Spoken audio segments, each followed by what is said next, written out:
Okay so आज का हमारा जो टॉपिक है वो है व्हाट इज सब क्यूरी इन एसक्यूएल। तो सबसे पहले हम समझते हैं कि भाई सब क्यूरी एसक्यूएल के अंदर होती क्या है और सब क्यूरी का मतलब क्या है, क्योंकि अगर आपको सब क्यूरी का मतलब नहीं समझ आएगा तो फिर आपको जो है ये समझ नहीं आएगा कि इसको यूज करने का फायदा क्या है। तो सब क्यूरी बेसिकली एक ऐसी क्यूरी होती है जिसको हम एक दूसरी क्यूरी के अंदर यूज करें। जैसे प्रोग्रामिंग के अंदर बहुत जगह आपको कंडीशंस में नेस्टेड इफ लगाना पड़ता है, नेस्टेड लूप लगाना पड़ता है।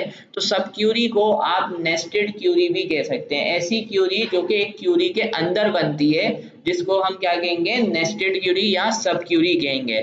सब क्यूरी आप सिलेक्ट क्लॉज के अंदर यूज कर सकते हो, फ्रॉम क्लॉज के अंदर यूज कर सकते हो और वेयर क्लॉज के साथ यूज कर सकते हो।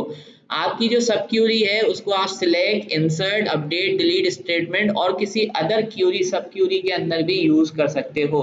देखो सब क्यूरी का मतलब क्या है कि कभी हमें 2 टेबल 3 टेबल से डेटा चाहिए और कुछ दूसरे टेबल से हमें कुछ और डेटा चाहिए और वो एज अ रेफरेंस हमारे इस क्यूरी के अंदर यूज करना है, तो हम इस्तेमाल जो करेंगे वो सब क्यूरी का करेंगे। वो वाली जो क्यूरी है आपकी, एक क्यूरी कहलाएगी आउटर क्यूरी और एक आपकी कहलाएगी इनर क्यूरी। ठीक है, जो आपकी फर्स्ट वाली क्यूरी होगी that will be your outer query और जो आप अंदर यूज करेंगे ब्रैकेट्स के अंदर that will be your inner query. अब यहाँ पे कुछ चीजें लिखी हुई है जैसे कि sub Curie is usually added within the where clause और अनदर एसक्यूएल सिलेक्ट स्टेटमेंट। तो आपके पास सब क्यूरी को हम ज्यादातर जो है ना वेयर क्लॉज के अंदर यूज करते हैं या किसी एसक्यूएल सिलेक्ट स्टेटमेंट के साथ यूज करते हैं। आप इसके अंदर कंपैरिजन ऑपरेटर्स को यूज कर सकते हो, इन, एनी, ऑल, ये भी आपके पास जो ऑपरेटर हैं इनको भी इस्तेमाल कर सकते हो। जैसे कि मैंने आपको बताया कि इसको हम इनर क्यूरी भी कहते हैं या इनर सिलेक्ट भी कहते हैं। ठीक है, जो कि आपकी सब क्यूरी है उसको आप क्या कहेंगे, आउटर क्यूरी या आउटर सिलेक्ट करेंगे। The inner query execute first.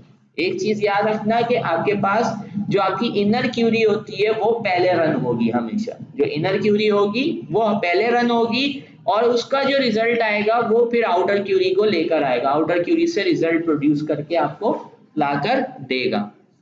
ये थोड़ा क्लियर हुआ कि सब क्यूरी है क्या, यानी ऐसी क्यूरी जो बहुत ज्यादा डेटा है उसमें से आपको ब्रेक डाउन करना है तो उसके अंदर आप क्या करोगे, नेस्टेड क्यूरी या सब क्यूरी का इस्तेमाल करते हो।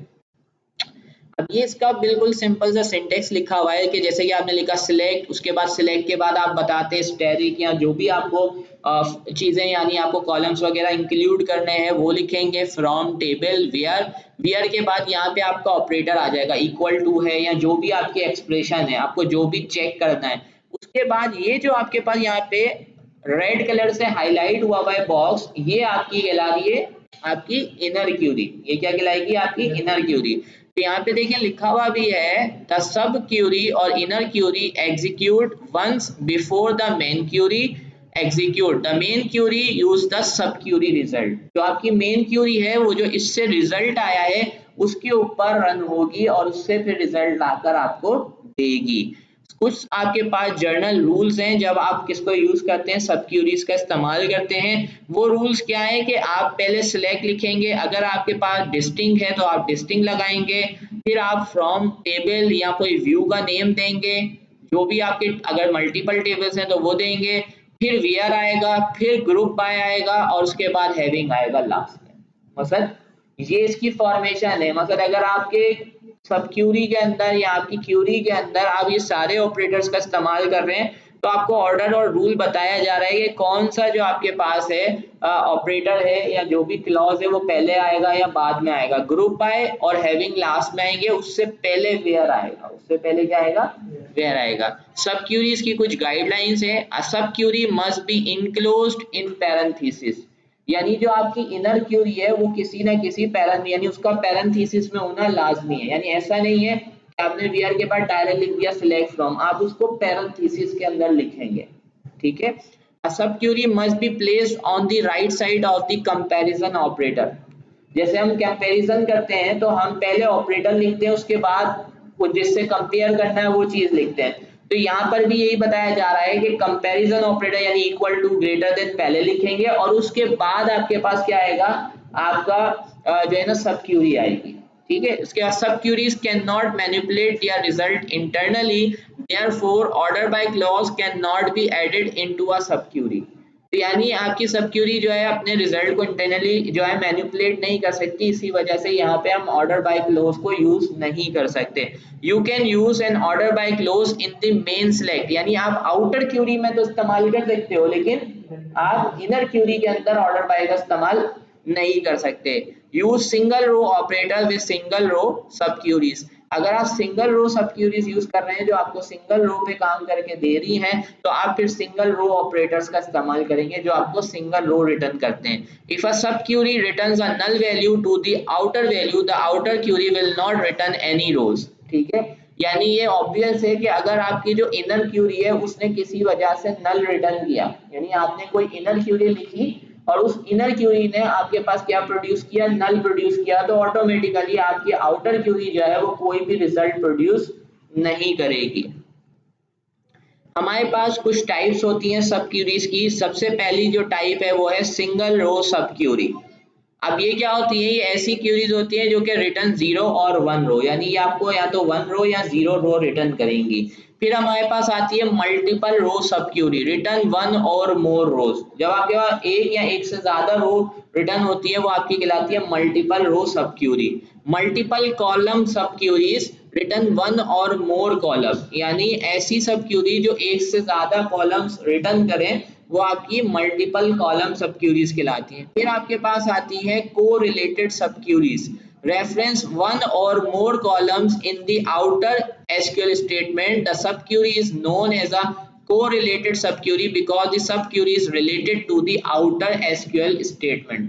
यानी ये वाली ऐसी क्यूरी होती है जिसके अंदर इनर आपके पास जो है ना, इनर क्यूरी के अंदर आपकी आउटर क्यूरी का रेफरेंस होता है, जिसकी वजह से दोनों क्यूरी एक दूसरे के साथ रिलेट करती हैं। इसी वजह से समटाइम्स इस क्यूरी को कहा जाता है कोरिलेटेड सब क्यूरी। कोरिलेटेड सब क्यूरी का मतलब ये है कि अगर हम सिलेक्ट के बाद जैसे लिखते हैं ना नेम, ठीक है, उसके बाद एज, अब मैंने एज को हो सकता है कि कहाँ पे कॉल किया हुआ हो, इनर क्यूरी के अंदर, तो जब मैंने इनर क्यूरी के अंदर आउटर क्यूरी का कोई रेफरेंस यूज किया है तो वो क्यूरी क्या कहलाएगी, कोरिलेटेड। और कोरिलेटेड का मतलब क्या है कि दोनों के अंदर रेफरेंस होगा, और अगर रेफरेंस होगा तो वो क्या कहलाएगी, कोरिलेटेड सब क्यूरी कहलाएगी। Nested sub queries, sub queries are placed within another sub query. Nested sub query वो कहलाएगी कि एक क्यूरी के अंदर फिर अनदर क्यूरी, यानी एक सब क्यूरी के अंदर एक और सब क्यूरी, यानी आपने एक सब क्यूरी लिखी जैसे कि यहाँ पर है, आप देखें ये आपकी पहली सब क्यूरी है ना, अब इसके अंदर भी कोई क्यूरी लगी हुई हो तो वो कहलाएगी नेस्टेड। क्या कहलाएगी, नेस्टेड। यहाँ तक क्लियर है?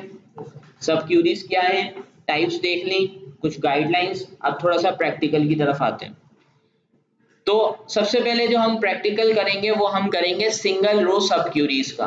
ठीक है, सिंगल रो सब क्यूरीज का हम प्रैक्टिकल करेंगे। जैसे कि मैंने अभी आपको बताया कि सिंगल रो सब क्यूरी आपको 0 और 1 रो रिटर्न करती है आउटर एसक्यूएल स्टेटमेंट को। किसको, आउटर एसक्यूएल स्टेटमेंट को। यानी इसका मतलब ये नहीं है कि आप जब रिजल्ट लेकर आएंगे तो एक ही रो आएगी। जो इनर क्यूरी सब क्यूरी है वो या तो 0 रिटर्न करेगी या तो 1 रिकॉर्ड रिटर्न करेगी। अगर वो 0 या 1 रिकॉर्ड रिटर्न कर रही है तो फिर आपके पास वो कहलाएगी सिंगल रो। क्या कहलाएगी, single row. You can place a सब Curie in a where clause, having clause or a from clause of a select statement. तो आप सारी क्यूरीज को या तो हैविंग क्लॉज, वेयर क्लॉज या तो फ्रॉम क्लॉज के अंदर इस्तेमाल कर सकते हैं। अब यहाँ पर ये जो सेट ऑफ क्यूरीज लिखी हुई है, इन क्यूरीज को समझने के लिए हमारे पास पहले हमें एक टेबल्स वगैरह क्रिएट करने होंगे। यहाँ पे कुछ क्यूरीज लिखी हुई हैं, तो मेरे पास यहाँ पे डमी टेबल्स मौजूद हैं, हम इनको यूज करेंगे और फिर इन्हीं के ऊपर ऑपरेशंस अप्लाई करके देखेंगे। तो सबसे पहले हम यहाँ पर आ जाते हैं। तो यहाँ पर पहले मैं एक डेटाबेस क्रिएट कर रहा हूँ और इसको मैं नाम दे रहा हूँ सब क्यूरी एग्जाम्पल। ठीक है, एग्जाम्पल। तो ये मैंने एक टेबल जो है ना डेटाबेस क्रिएट कर ली। हमारी डेटाबेस यहाँ से क्रिएट हो गई। अब इस डेटाबेस को हम सिलेक्ट करके इसी के अंदर काम करते हैं। तो मैं यहाँ से यूज और यहाँ से मैं इस डेटाबेस का नाम लिखता हूँ और यहाँ से इसी डेटाबेस के अंदर वो टेबल्स वगैरह हम जनरेट कर लेंगे। तो ये हमारी डेटाबेस सिलेक्ट हो गई। अब यहाँ से मैं ये सारे टेबल्स सिलेक्ट कर रहा हूँ। यहाँ पर हमारे पास 3 टेबल्स हैं, एक ऑर्डर की टेबल है, कस्टमर की टेबल है और एक हमारे पास एजेंट्स की टेबल है। 3 टेबल्स हैं जो हम यहाँ पे एग्जाम्पल्स के अंदर इस्तेमाल करने वाले हैं। तो हम इन तीनों टेबल्स को जनरेट करवा लेते हैं। ओके, सो इस टेबल के अंदर कुछ प्रॉब्लम्स थे, उनको करेक्ट कर लिया मैंने। अब उसके बाद हम इसको एग्जीक्यूट करते हैं।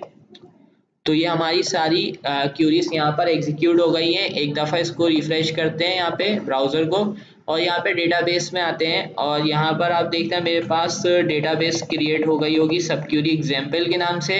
और इसके अंदर अगर हम टेबल्स में आए तो हमारे 3 टेबल्स भी क्रिएट हो चुके हैं। अब इसके ऊपर हमें क्या करना है, 1 बाय 1 जो सब क्यूरी है उसको अप्लाई करके देखना है।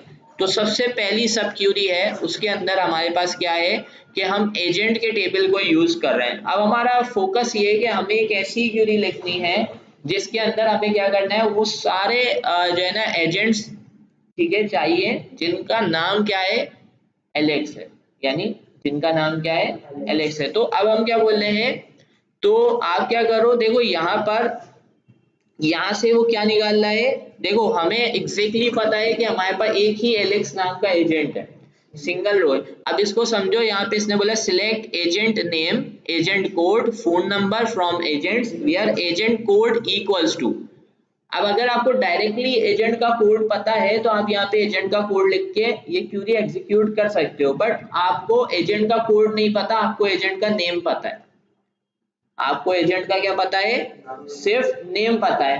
तो आप क्या कर सकते हो, आप नेम के थ्रू उसका कोड फाइंड कर सकते हो ना। तो आपने एक सब क्यूरी लगा दी, आपने क्या लगा दी, सब क्यूरी लगा दी। और सब क्यूरी से आपने क्या निकाला है, एलेक्स का आपके कोड निकाला है। और फिर ये कोड किसको मिल जाएगा, इस क्यूरी को मिल जाएगा, जिसकी वजह से आपके पास ये सब क्यूरी चल जाएगी। तो हम इसको यहाँ से कॉपी करते हैं और इसको अब यहाँ पे पेस्ट करते हैं। तो देखो सबसे पहले मैं आपको अलग से इनर क्यूरी चला के दिखा रहा हूँ। ये कौन सी क्यूरी चला रहा हूँ, इनर वाली। जिसको अगर हम चलाएं तो देखो हमें एजेंट का कोड मिल गया कि A003, लेकिन हमें तो सिर्फ एलेक्स नाम पता था। लेकिन ये क्यूरी क्या करके दे रही है, और अगर मैं यहाँ पे इतनी क्यूरी चलाऊं तो मेरे पास सारे एजेंट्स आ रहे हैं, ठीक है। तो A003 पे एलेक्स आ रहा है, ठीक है। तो अगर अब मैं इसको रन करूंगा एक साथ, तो ये दोनों क्यूरीज एक साथ मिलके रन होंगी। इनर वाली क्यूरी मुझे एजेंट का कोड लाके दे रही है और आउटर क्यूरी क्या करके दे रही है, उस कोड से मुझे उस एजेंट की डिटेल लाके दे रही है। तो अगर मैं इसको एग्जीक्यूट करूं तो अब मुझे एजेंट का नेम, एजेंट का कोड और उसका फोन नंबर मिल रहा है। अब यहाँ पर जो अभी हमने डिस्कस किया कि ये कौन सी सब क्यूरी है, सिंगल रो वाली। कौन सी वाली है, सिंगल रो वाली। तो सिंगल रो वाले में क्या होता है, सिंगल रो वाले में ये काम होता है कि जो आपकी इनर क्यूरी है ना, वो एग्जैक्टली या तो 0 या तो 1 आपके पास रिकॉर्ड आपको देगी। तो यहाँ पर एक ही एलेक्स नाम का है, तो ये एक आपको एजेंट का कोड दे रही है और आपके पास उसका रिजल्ट यहाँ पर आ रहा है। चले मैं यहाँ पे अब टाइप करता हूँ यहाँ पे असद, ठीक है। तो ऑब्वियसली यहाँ पे असद नाम का एजेंट नहीं होगा। तो फिर देखो यहाँ पे आपके पास क्या आ रहा है, कोई भी रिजल्ट नहीं आ रहा। क्यों नहीं आ रहा, क्योंकि अगर मैं इनर क्यूरी चला रहा हूं तो इनर क्यूरी मुझे क्या दे रही है, कुछ भी नहीं दे रही। तो इनर क्यूरी से जब मुझे एजेंट कोड ही नहीं मिल रहा, तो आउटर क्यूरी भी मेरे पास कुछ भी रिजल्ट प्रोड्यूस नहीं करेगी। तो आप देखो यहाँ पे क्या हो रहा है कि इनर क्यूरी पहले चल रही है, उससे वो रिजल्ट निकल रहा है और वो फिर किसके अंदर यूज हो रहा है, आपकी आउटर क्यूरी के अंदर इस्तेमाल हो रहा है। ये क्लियर हो गई फर्स्ट वाली क्यूरी। चल के सेकंड वाली क्यूरी की तरफ चलते हैं।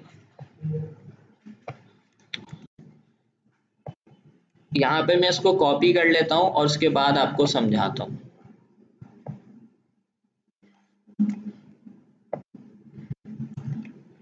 अब देखें यहाँ पर जो सब क्यूरी का इस्तेमाल किया गया है, यहाँ पर आपने कहा भाई मुझे ऑर्डर के टेबल से order number, order amount, order date, customer code और एजेंट का कोड चाहिए, ठीक है।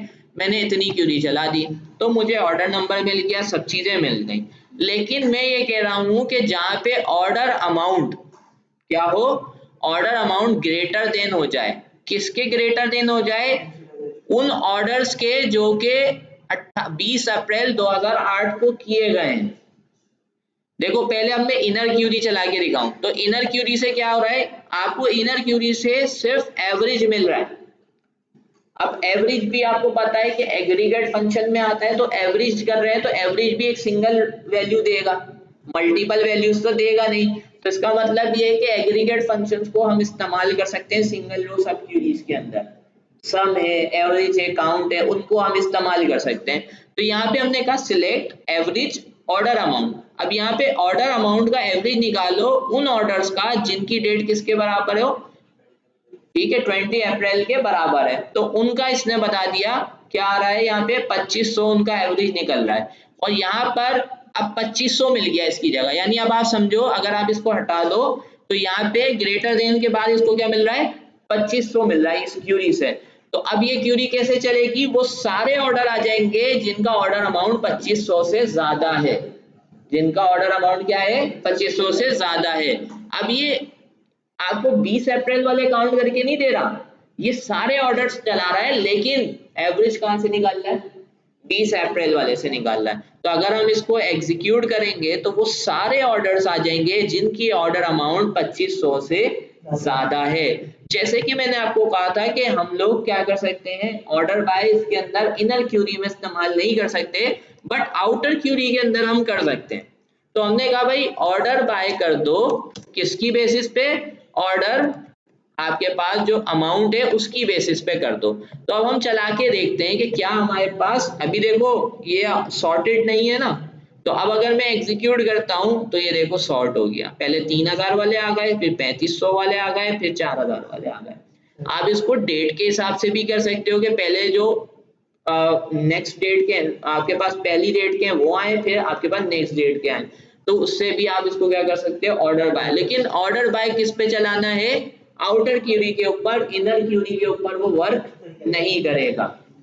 ये दोनों क्यूरीज क्लियर हुई, क्योंकि वो इधर से आ रहा है ना, इधर से वैल्यू मिली है, यहाँ पे ग्रेटर देन लगा हुआ है ना भाई। अगर मैं इधर लेस देन लगा देता हूँ, मैं इधर क्या लगा देता हूँ, लेस देन, तो अब वो आएंगे जो 2500 से कम है। तो अगर मैं यहाँ से एग्जीक्यूट करता हूँ तो ये 2500 से कम वाले अमाउंट के ऑर्डर आ गए। अब आप ये बोल रहे हो कि भाई ये 2500 कहाँ से मिला, तो अभी थोड़ी देर पहले मैंने आपको बताया था कि ये जो हमारी स्टेटमेंट है इनर क्यूरी, ये आपको 2500 ला के दे रही है। आप यहाँ पे डेट चेंज कर दो तो आपके पास उसी तरीके से रिजल्ट आ जाएगा। चलें, आप कुछ भी क्यूरी अंदर लिख दो, आप इधर नीचे अंदर लिख दो भाई मुझे डेट वाला नहीं, मुझे एवरेज ऑर्डर अमाउंट निकालनी है। जैसे सिर्फ आपने इतना चला दिया, देखो अभी मैंने सिर्फ इतनी क्यूरी सिलेक्ट की है ना, तो ये तमाम ऑर्डर्स का एवरेज निकाल के ले आएगा। तो एवरेज 2135 बन रहा है।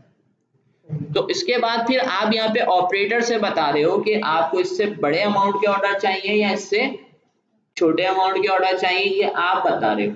और यहाँ पे आप उसको बता भी रहे हो कि ये जो कंडीशन में लगा रहा हूँ वो ऑर्डर अमाउंट पे चला रहा हूँ, इस पे चला रहा हूँ, ऑर्डर अमाउंट पे चला रहा हूँ। अब क्लियर है? चलें, इसके बाद sub curies in a having clause. हमें पता है कि हैविंग क्लॉज जो है वो ग्रुप ऑफ रोज को फिल्टर करने के काम आता है। तो आप यू मे प्लेस अ सब Curie in a having clause in an outer query. तो आपका जो क्या होगा, आपका जो हैविंग क्लॉज है ना वो भी इनर क्यूरी में नहीं लगेगा, वो भी कहाँ होगा, प्लेस आउटर क्यूरी के अंदर होगा। This allows you to filter groups of rows based on the result returned by your sub query. यानी यहाँ पर आप क्या कर सकते हो, यहाँ पर ग्रुप बाय, और अगर आप हैविंग का इस्तेमाल करना चाह रहे हो तो फिर आप यहाँ पे क्या कर सकते हो, उसको मजीद फिल्टर कर सकते हो अपने रिकॉर्ड को। अब यहाँ पे इस एग्जाम्पल को समझते हैं, उसके बाद देखते हैं कि इसका रिजल्ट क्या आ रहा है। तो देखिए यहाँ तक जो हमारी है वो क्या है, आउटर क्यूरी है। अब यहाँ पे इसके बाद में क्या लिखने वाला हूँ, इनर। तो इनर क्यूरी मेरे पास ये लिखी हुई कि इनर में मैंने क्या निकाला है, एवरेज निकाला है। मैंने क्या निकाला है, एवरेज निकाला है। अच्छा, अब पहले तो आप लोगों को ये पता होना चाहिए, देखो भाई इसने क्या लगाया है, यहाँ पे दो एग्रीगेट फंक्शन लगाए। कितने फंक्शन लगाए, दो। एक एवरेज, यानी बोला कि एवरेज अमाउंट क्या कर लो, आपके पास एवरेज अमाउंट जो है वो आपके पास उसका एवरेज निकाल लो और काउंट कर लो एजेंट का कोड और एजेंट का कोड बता दो और उसको ग्रुप बाय कर दो किसकी बेसिस के ऊपर, एजेंट कोड की बेसिस पर।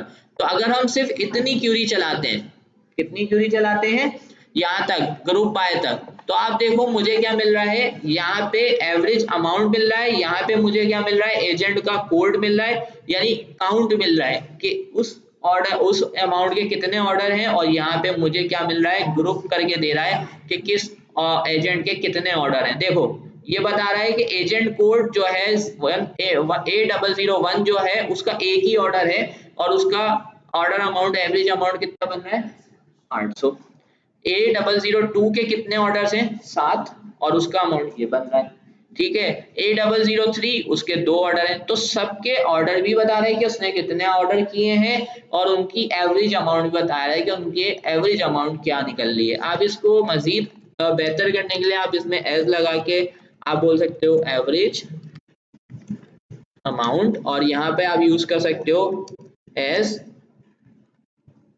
नंबर ऑफ ऑर्डर्स, ठीक है। तो अब अगर मैं इसी क्यूरी को सिलेक्ट करके चलाता हूँ यहाँ से, तो मेरे पास आप देखो बेटर बताएगा भाई एवरेज अमाउंट और उसके बाद नंबर ऑफ ऑर्डर्स और यहाँ पे एजेंट का कोड बता रहा है। अब यहाँ पे हैविंग क्यों लगाया है, मैंने आपको बताया था कि जब हम ग्रुप बाय के साथ ग्रुप बाय का इस्तेमाल करते हैं तो ग्रुप बाय के साथ वेयर क्लॉज इस्तेमाल नहीं होता, हम किसको इस्तेमाल करते हैं, कंडीशंस लगाने के लिए हम हैविंग क्लॉज का इस्तेमाल करते हैं। अब हैविंग में हमने कहा है कि भाई हैविंग एवरेज ऑर्डर अमाउंट, यानी जहां पे ऑर्डर अमाउंट यहाँ पे क्या लगा हुआ है, देखो इक्वल्स टू लगा हुआ है, क्या लगा हुआ है इक्वल्स टू। तो पहले उसने बोला कि भाई सारे जो है ना एवरेज निकाल लो ऑर्डर अमाउंट की जिस एजेंट का कोड क्या है A008 है। तो अगर हम यहां से देखें तो ये क्या आ रहा है 2500।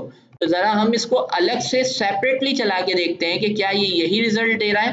तो आप देखो 2500 आ रहा है, ठीक है। अब इसने कहा कि सिर्फ उनका अमाउंट लेकर आना है, यानी उनकी डिटेल लेकर आना जिन्होंने एग्जैक्टली 2500 जिनकी एवरेज अमाउंट है, जिनकी एवरेज अमाउंट क्या है 2500 है। तो अगर अब मैं इसको एग्जीक्यूट करवाऊंगा यहाँ से, तो आप देखो सिर्फ मेरे पास 2 ऐसे एजेंट हैं A008 जिनका एवरेज अमाउंट क्या है 2500 और बाकी आपके पास अब क्या होगा फिल्टर होगा, इसमें से खत्म होगा।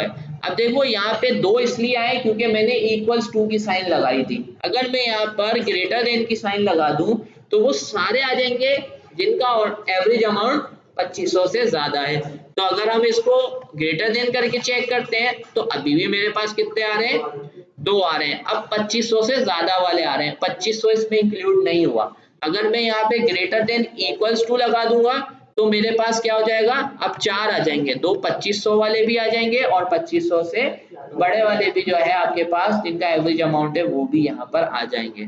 तो इस तरह की क्यूरीज को सॉल्व करने के लिए हम सब क्यूरी का इस्तेमाल करते हैं। देखो ये एक ही टेबल के अंदर क्या कर रहे हो आप, मल्टीपल चीजों से काम कर रहे हो, यानी आपको पास अब इस तरह की क्यूरीज आ सकती है ना जहाँ पे यूजर या आपका मैनेजर बोले भाई मुझे इस तरह का काम चाहिए, तो फिर आपके जहन में ये होना चाहिए कि हाँ ये काम सब क्यूरी की मदद से भी किया जा सकता है, आपको ये पता होना चाहिए। यहाँ तक क्लियर है? नहीं, ये भी सिंगल है। सिंगल क्यों है, क्योंकि इनर क्यूरी से देखो ना, इनर क्यूरी क्या रिटर्न कर रही है, जब तक इनर क्यूरी सिंगल ले रही है ना, ये आपकी क्या है सिंगल रो सब क्यूरी। अभी मैं मल्टीपल रो पे नहीं आया ना कोरिलेटेड पे आया हूं, मैं सिर्फ आपको क्या समझा रहा हूँ सिंगल रो वाली ही समझा रहा हूँ कि सिंगल रो सब क्यूरी क्या है। जब आपकी इनर, देखो इसमें सारी जो बात हो रही है ना वो इनर क्यूरी से हो रही है, आउटर क्यूरी की बात नहीं हो रही, इनर क्यूरी से ही बात हो रही है। अगर इनर क्यूरी एक से ज्यादा वैल्यू रिटर्न करेगी तो वो अलग हो जाएगी, अगर वो एक वैल्यू रिटर्न कर रही है या 0 कर रही है तो वो अलग टाइप की क्यूरी है। और अगर इनर क्यूरी के अंदर आउटर क्यूरी का कोई रेफरेंस आ रहा है तो वो फिर अलग टाइप की आपके पास सब क्यूरी है, जो अभी हमने ऊपर डिस्कस भी किया। ओके अच्छा, अब देखें जैसे कि मैंने आपको बताया कि सिंगल रो क्यूरीज हैं, तो हमारे पास सिंगल रो सब क्यूरीज के अंदर प्रॉब्लम आती है। कभी कभार ऐसा हो सकता है कि हम जो है ना इस तरह की सिचुएशन आ जाए जहाँ पे हमारे पास जो हमारी इनर क्यूरी है ना वो एक से ज्यादा वैल्यू रिटर्न कर रही हो, क्या कर रही हो, तो वो फिर हमारे पास क्या होगी, उसमें फिर हमारी सिंगल वाली वैल्यू जो है वो काम नहीं करेगी। जैसे कि यहाँ पे लिखा हुआ है कि अ single row subquery always return a single row and if a सब Curie returns more than one row then an error occurs, तो आपके पास एरर क्या होगा, आ जाएगा। जैसे कि यहाँ पे समझाने के लिए दिया गया है एग्जाम्पल, ये मेरे पास अभी टेबल क्रिएटेड नहीं है बट मैं आपको समझा रहा हूँ कि भाई हमने कहा सारे फूड्स में से डेटा लिया और आइटम आईडी और आइटम नेम, यानी फूड में से आइटम की आईडी और आइटम का नेम लिया हो, और वेयर आइटम आईडी, जहाँ पे आइटम की आईडी किसके बराबर हो जाए, तो हमने आइटम की आईडी कौन से उससे निकाली है, जहाँ पे वो सारे आइटम लिया हो जो कि ए से स्टार्ट होते हैं, यानी जिनके अंदर ए आता है। तो यहाँ पे वाइल्ड कार्ड यूज किया हुआ है ना, तो अब ऐसे तो बहुत सारे फूड्स होंगे जिनके अंदर ए आता है, तो इसका मतलब ये है कि जो आपकी इनर क्यूरी है ये एक से ज्यादा वैल्यू रिटर्न करेगी। ये क्या करेगी, एक से ज्यादा वैल्यू रिटर्न करेगी।